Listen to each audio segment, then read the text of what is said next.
nom est Stéphane Maunde, je suis l'ambassadeur de l'Union européenne au Bénin depuis le 1er septembre 2024. Et je suis un ambassadeur très heureux ici dans ce pays que je trouve extrêmement intéressant, notamment dans le domaine du numérique.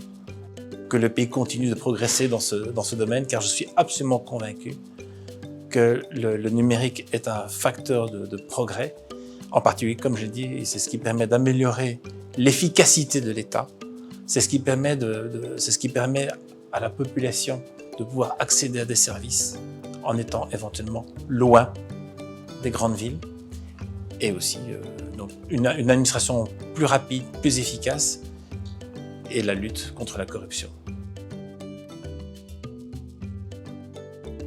Le secteur du numérique est évidemment extrêmement important parce que nous sommes tous bien conscients que la connectivité, l'accès à la connectivité est un moteur essentiel du développement, pas seulement de l'Union européenne, mais de ses États membres, mais également de l'Afrique. Et le Bénin, en particulier, est un pays, je trouve, très emblématique. Ça fait 1 an et demi que je suis ici et je suis très impressionné de voir les achievements, comme on dirait en anglais, les résultats que ce pays a engrangés en matière de numérisation.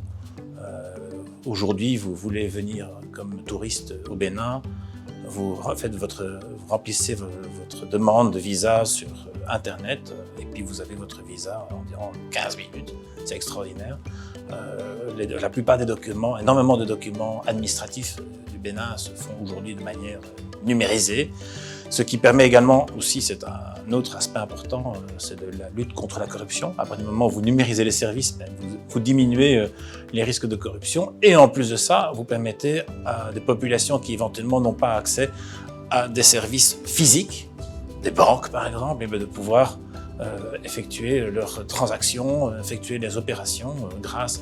Donc ça fait aussi un facteur qui permet de réduire les lenteurs administratives et les lenteurs tout court. Donc pour moi, c'est un aspect évidemment important. Et l'Union européenne souhaite être aidée, participer à ce développement numérique de l'Afrique. Donc l'Union européenne est aussi, à travers ce programme IPRIS, aide les partenaires africains à réguler, à organiser leur système, leur organisme de régulation. Donc, c'est vraiment 2 éléments, je dirais, essentiels de ce programme par lequel l'Union européenne est en partenariat avec les pays d'Afrique.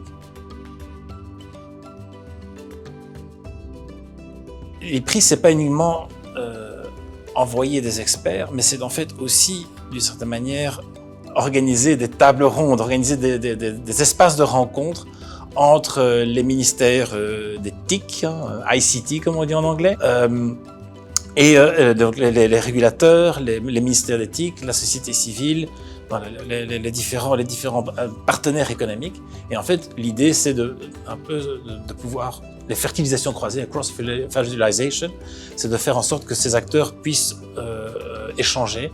Et c'est ce qui permet aussi, et d'ailleurs, bon, c'est le cas de cette semaine ici à Cotonou, c'est l'occasion pour les acteurs de pouvoir échanger et tenir compte des leçons des autres, un partage d'expérience en fait. Et ici, en l'occurrence, cela concerne au premier chef l'ARCEP, qui est l'organe de régulation du Bénin. Et donc voilà, c'est un peu la philosophie de IPRIS, qui n'est pas uniquement d'envoyer des experts, mais d'organiser des lieux, des moments de rencontre qui permettent après ça de pouvoir encore aller de l'avant et de progresser dans ce secteur du numérique.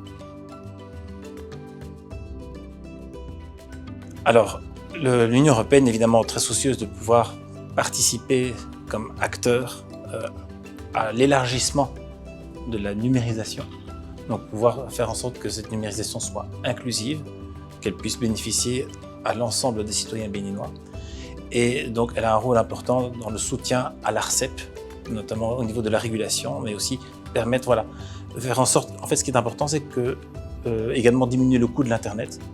Alors le Bénin est un pays important, notamment par exemple dans le mobile money. Donc voilà, ce sont des services basiques, mais qui sont essentiels. Et donc l'Union européenne, son rôle consiste à venir en appui à l'autorité béninoise de régulation pour permettre à une plus grande partie de la population de bénéficier des services.